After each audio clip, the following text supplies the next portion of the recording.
Jennifer Lawrence, ladies and gentlemen, star of Hunger Games. I got to ask you, being a part of any film, and you have some experience being part of pre-existing franchises like X-Men. Mm-hmm. You know what it's like to have fan expectation, but I got to imagine coming into something that is such a culture phenomenon like Hunger Games must be a completely different experience. What's this been like for you? Great, because I'm a fan as well. I was a huge fan of the books, and it's exciting to see when you're making something, and then hype is the worst thing that could ever happen to a movie, and we have a lot of it, so that's a stinger on that end. But no, it's exciting. People are excited, and that's fun. Hey everybody, I'm with Elizabeth Banks. That's me. How you doing, Elizabeth? I'm doing so great. Thank you for asking. Well, thank you for being here. So let's talk about Hunger Games for a second. Let's do it. You are very busy. We just talked a few days ago about Man on a Ledge. That's right. You and I are well acquainted. Yes, we are. So what was it about the Hunger Games, but specifically a character like Effie, that made you go, yeah, this is something I want to do?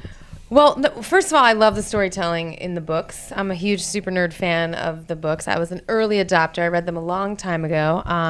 So I was, and I loved the character of Effie. She really drew me in. I think she has an amazing arc, and I just hoped that I could bring something interesting and fresh to this character, and that I would make Suzanne Collins proud. And I hear that she is. So if she's happy, I'm happy. Well, now, I did want to ask you one of the questions that had come in. Sarah Perrin asked us, for you, knowing how many fans the books have and how much we love the Hunger Games, is it hard to live up to the fans' expectations? Does that add pressure to you?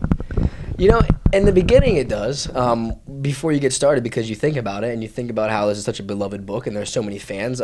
For me, it's more exciting than nerve-wracking, I think, because I'm always going to go in and do my job regardless of what project it is. And as soon as you get on set, you kind of not forget about it, but it's not the most foremost thing in your mind. The thing you're thinking about the most is giving a great performance and being present in those moments.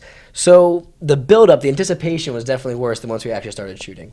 Now, before we came in here, we got online. We have a couple million followers on Facebook and Twitter, and we asked them if there's anything they wanted to ask you in particular. And Irana Friara asked, to Woody Harrelson, as Katniss's and Peeta's mentor, you had to give them advice for survival. Did you at any time during shooting have a chance to sit down and give advice in acting to Josh and Jennifer? What's her name again? Ina? Yeah, Iara Faria.